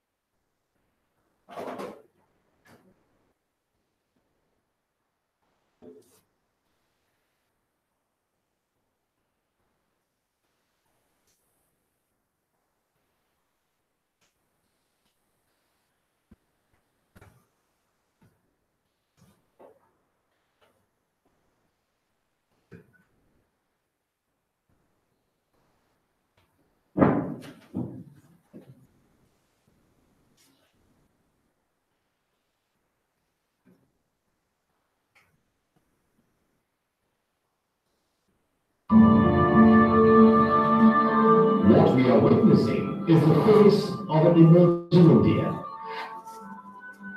A modern city where dreams and efforts work together, where smart ideas have transformed into smarter actions. This is Jamshedpur, the industrial hub of the nation, and the lifeline behind it all is Jamshedpur Utilities and Services Company Limited, JITCO, a Tata enterprise. As India's only comprehensive urban infrastructure service provider, JITCO has not only met the challenges in urban growth, but has also successfully provided the consumer with key urban amenities and resources efficiently and responsibly. JITCO covers a wide range of services for last mile consumers, starting from engineering, procurement and construction, power distribution, integrated township management, operation and maintenance, and real estate. Also inspiring are the many projects of national and international repute. JITCO has been associated with engineering, procurement and construction. These include construction of integrated housing project of 574 apartments, 28 duplexes and 24 units of executive apartments for Tata Steel employees. 48 NLD water treatment plant with related infrastructure for Government of Jharkhand. Construction of doctors and nurses hospital building for Tata Steel. Industrial construction for Tata Steel. Water and housing project for Government of Jharkhand at Jamshedpur and Chakuri. In Odisha, JITCO has undertaken construction of housing project of 400 flats at Joda. Construction of housing project consisting of 208 flats and a hostel at Gandhipal. Integrated township project of 1,000 residential units, along with modern and smart amenities at Kalinganagar. Industrial water supply system for Rourkela Steel Plant. Construction and subsequent O&M of wastewater treatment plant and pumping station at Pune. Construction of 13 model schools across 7 districts of Odisha. In Mysore, Karnataka, JITCO has undertaken a 24/7 water supply project, catering to more than 1 lakh connections. In West Bengal, JITCO is associated with India's first urban water sector, PPP project, development of water and sewage networks of Salt Lake Sector 5, a 68 NLD WTP water project at Gun Reach, water project at Uparahalli, Andhra Pradesh for UCI, power distribution. JITCO is amongst one of the most efficient utilities in the country and has been managing power distribution functions for the city of Jamshedpur. JITCO has ensured T&D loss at 3.48%, a benchmark in the country, with 99.9% power reliability to all its customers at Jamshedpur. N1 design underground utilities with 100% metered connections and remote meter monitoring for high-value customers. JITCO has also undertaken parallel power distribution license in Seraikela, Kharsawan district, Jharkhand, a first in the country where T&D loss is at 1.12%, a benchmark in the country. Under operation and maintenance O&M, JITCO has undertaken wastewater O&M jobs at Pune, municipal solid waste management at Pune, public health and essential services at Tata Steel, Kalinganagar, facility management of Tata Steel housing complex and guest houses at Gandhipal. JITCO believes that proper civic amenities are the cornerstone for a thriving city, and exemplifying this are its many endeavors in urban integrated township management. Today, any call for help is addressed immediately through JITCO Sahyog Kendra, a central command center working 24/7 to ensure top-notch service to citizens. And taking it a notch higher is the app, Zimmerdar Steel City app. Aiding Gisco in its upkeep of the city is the integrated command and control center, which monitors the entire length and breadth of the city, using a high-end IoT platform based on LoRaWAN gateway. Along with this, an advanced GIS network monitoring system is also in place. Today, Jamshedpur has one of the highest green covers of more than 37.2%, with over 40 big and small community parks spread over an area of more than 400 acres, all thanks to Gisco. Its other best-in-class services include recycling and reusage of 100% treated sewage water for industrial or gardening and horticultural purposes, which will make Jamshedpur the first city in the country to become a zero liquid discharge location, lowest NRW, non-revenue water distribution in the country, NABL accredited water laboratory, packaged sewage treatment plants, PSTP, use of SCADA and GIS technology, management of municipal solid waste through transfer stations, compactors, road sweeping machines, and compost plant. Under a third-party customer satisfaction survey conducted by Nielsen, Jamshedpur EQ index is 92, which is a benchmark performance under excellent category in Asia Pacific region for utilities. This doesn't stop here. There is also a self-sustainable model of waste picker entrepreneurs who provide door-to-door collection service for segregated waste in line with Municipal Solid Waste Management Rules 2016. Being an organization for the people and of the people, Gisco has always believed that it is the community which holds together the society, and showing its belief, our efforts like Jam at 3, Jamshedpur Fest, Zimmerdar Parivar, a public campaign on municipal solid waste management. Every endeavor of Gisco has not only been lauded but appreciated by national and international bodies. CII, National Award for Excellence in Water Management for Outside the Fence category. Award for Best City for Integrated Planning and Best Smart City Initiative by CMO Asia.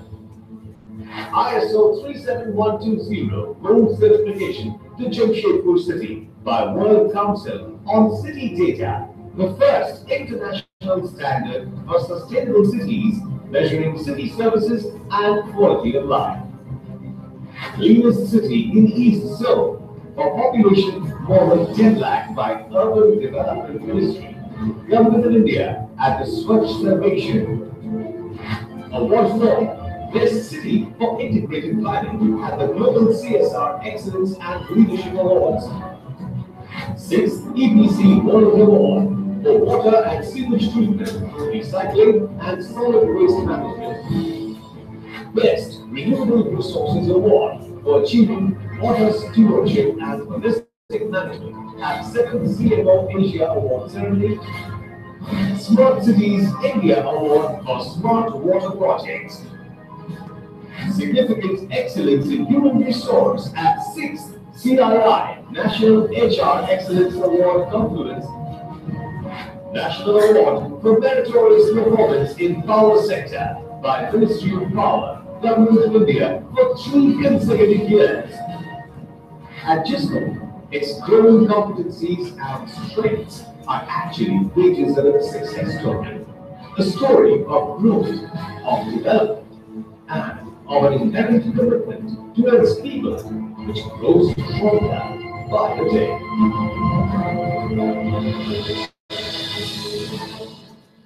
Thank you all. That is all from my side.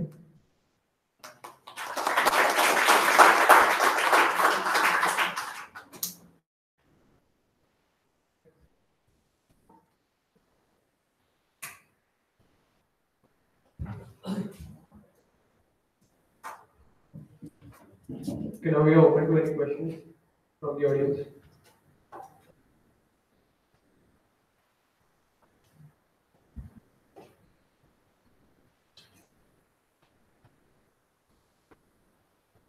Thank you for the presentation. The audience today is composed mostly of students in technology, IT, and I would like you to share maybe your opinion on how students now in technology can work to make greener cities later on. What are the perspectives for those students to work in sustainability with IT systems? So, in my opinion, IT is the new way to go green. Okay. Suppose you are monitoring any services from remotely. So you are saving on the transportation cost. Somebody has to go to take the reading from there. If you are monitoring it remotely, then you are also conserving so many things: electricity, water, everything. So nowadays, these young students, they have a lot to do as far as IT is concerned. And if they look for the technologies, as we talked about, like we do remote monitoring of a water tower, with remote monitoring of the dustbins, remote monitoring of the sewage management network. So there are sensors which will work. Which sensor will have the right application in that area? That has to be thought upon. And there cannot be anyone better than the students, young students, who can think better than you. So, for your information, I have involved so many students from within the Jamshedpur city, from Karim city colleges also. I guess most of them are my trainees. So actually, I give them the challenges and I ask the solution to them. Like suppose in a dustbin, if I put a ultrasonic sensor, which measures the level of the waste, will it work? And instead of putting an ultrasonic sensor, if I put a pressure sensor, how will it work? So using their mind and like our experience, we have come up with few of the technologies where we are solving our real life problem. Like the sewage network monitoring. Previously, we used to think that we cannot monitor these sewage networks. What we have done now, we have put a level sensor inside the manhole. And suppose the sewage level is going up, it starts sending us notifications on our command center, on our app, so that we come to know through app that which manhole is overflowing and which is okay. So their contribution is required.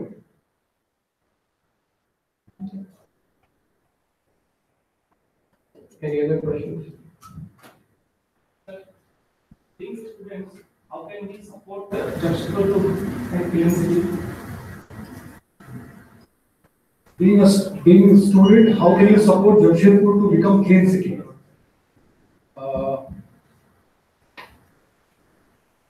As far as clean city is concerned, as far as waste management is concerned, you are talking about waste management. So awareness plays a major role as far as waste management of any city is concerned. Suppose we see so many WhatsApp messages. We see that don't become the first person to litter a place. Once you put some waste here, everybody will think that this is a waste dumping area. If he or she will have something, they'll throw it here. So from your side, what you can do, your contribution can be, first of all, don't dirty the place. And awareness will, play a major role as far as segregation at source is concerned. Like if you go to any house and tell them to segregate waste at source, they will not, understand your words. But if you show him the value, how you can show him the value? Like people do not throw newspaper in the dustbin. Have you seen?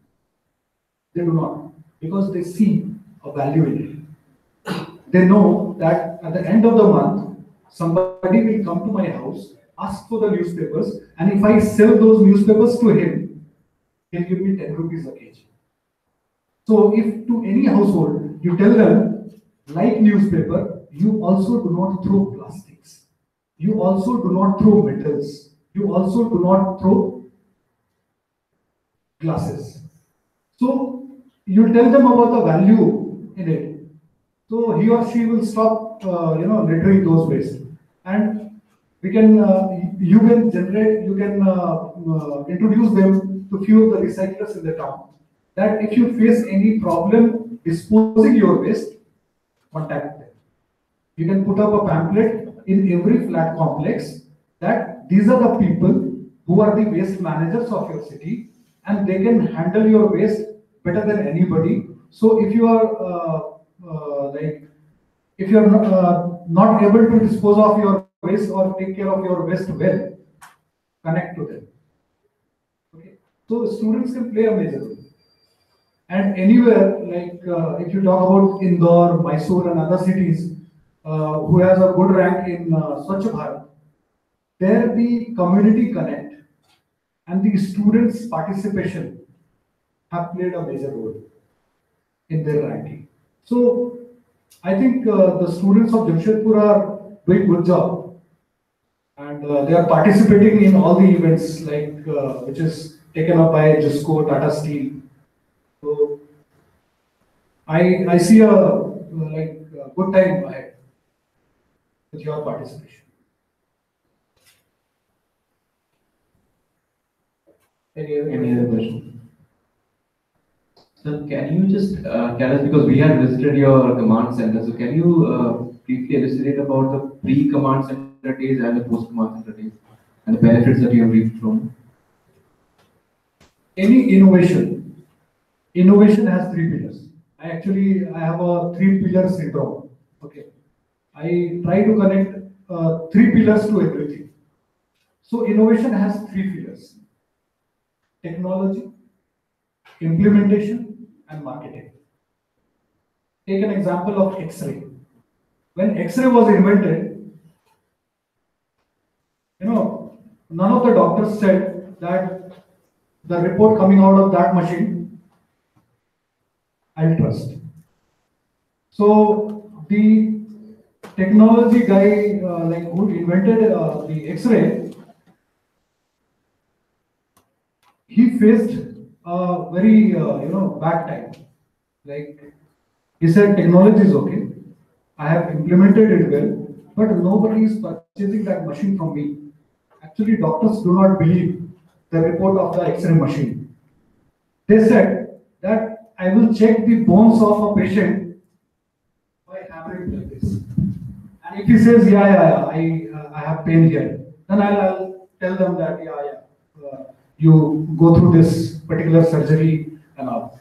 But after 6 or 7 years, the young doctors, like the young students like you, came into the picture and they said, I trust this machine and I'll use it. So the user came into being. Same with our control and command center. We also had started putting up sensor in few of the places. So what people used to tell us that these won't work, We have seen in Singapore, we have seen there, we have seen in Sweden, these don't work. So we were also, very disturbed. Like we are spending so much on the sensors. So one new lot came, like new students, and they said, this is wonderful.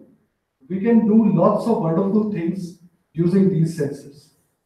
And they convinced their bosses that boss, if you use the GPS vehicle tracking system for waste management of a city, it is going to save you around 1 crore a year. Boss asked how. He showed the complete picture. So now everybody believes on that. That is why we think that if you want to become sustainable, go with the sensors. because only planting trees won't help.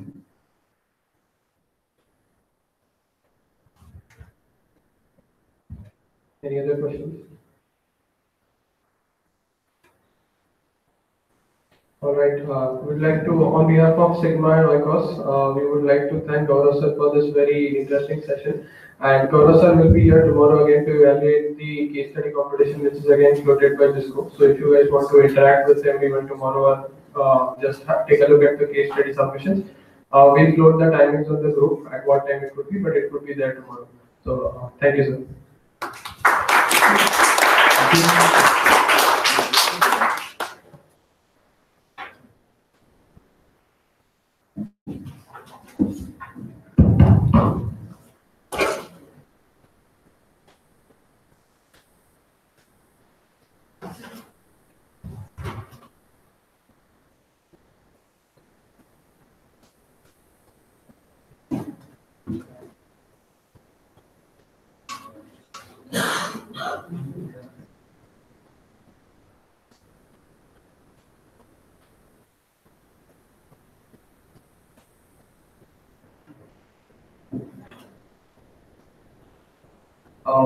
Now we'll be having the quiz.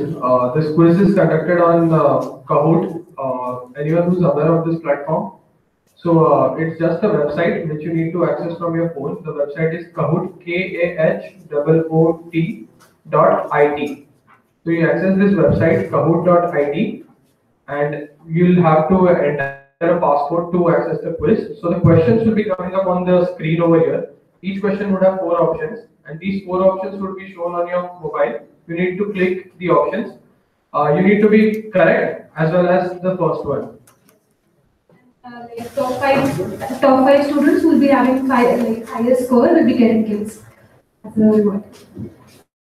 So just log into this site and we'll tell you the login details. So the website is kahoot.it, KAHOOT.it. Once you access the website, it will ask you for a passcode. We'll be sharing with you the code in a moment.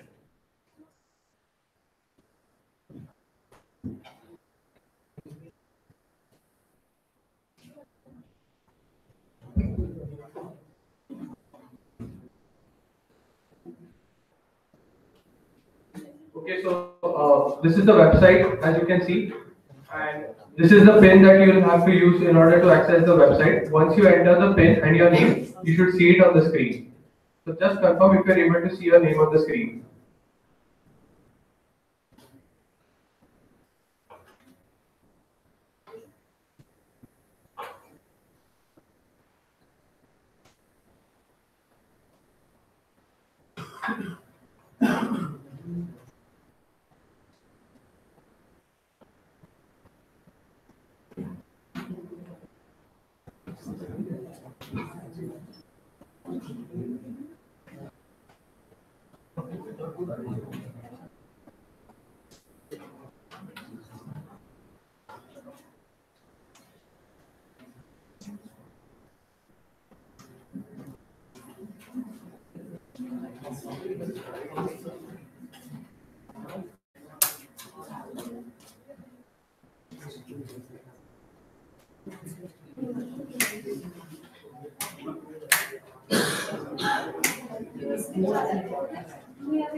Anybody yet to join?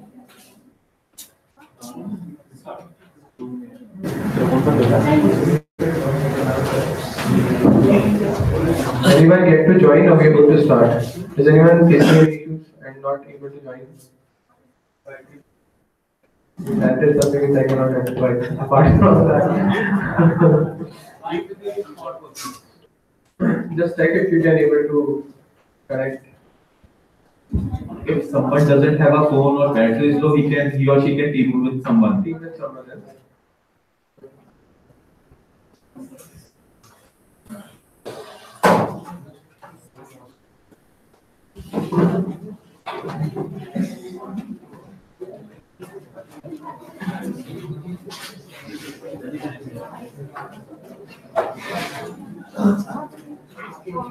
Guys, to mention the rules of the game. So every question would be displayed for 1 minute. So we'll be having 1 minute to choose an option, and the fastest one would get the points for that question.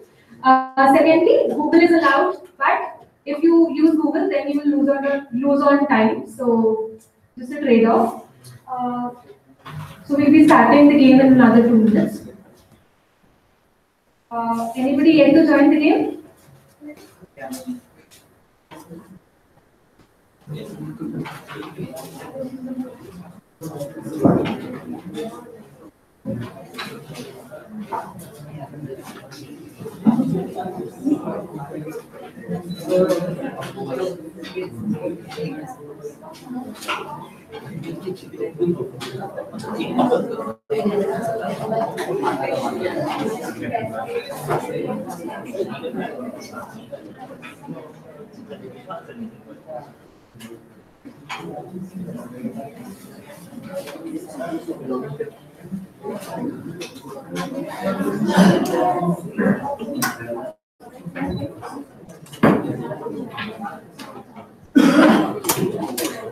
Okay, so I'll just repeat the procedure once again. So the questions will be on the screen.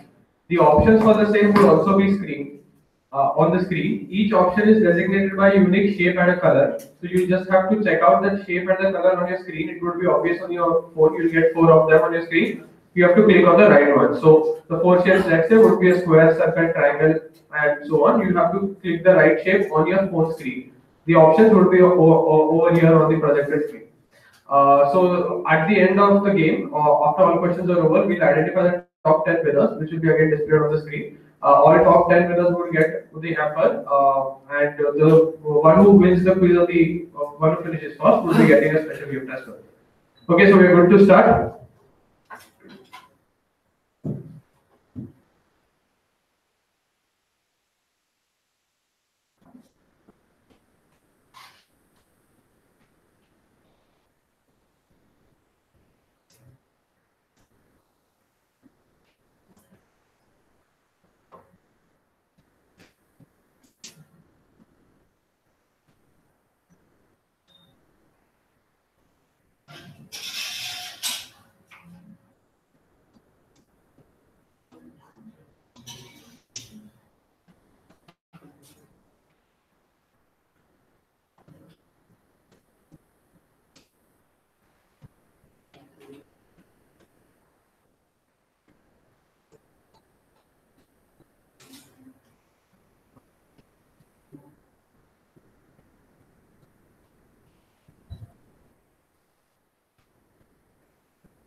So these are the results after the first round.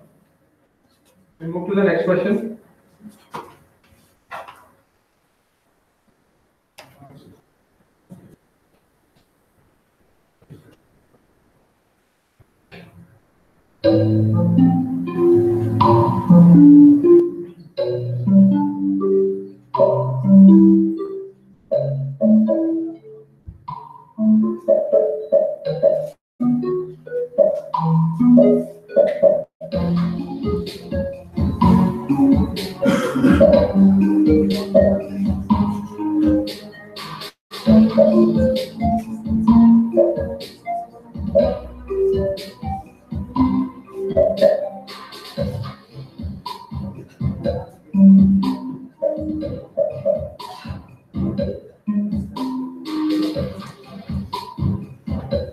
इसको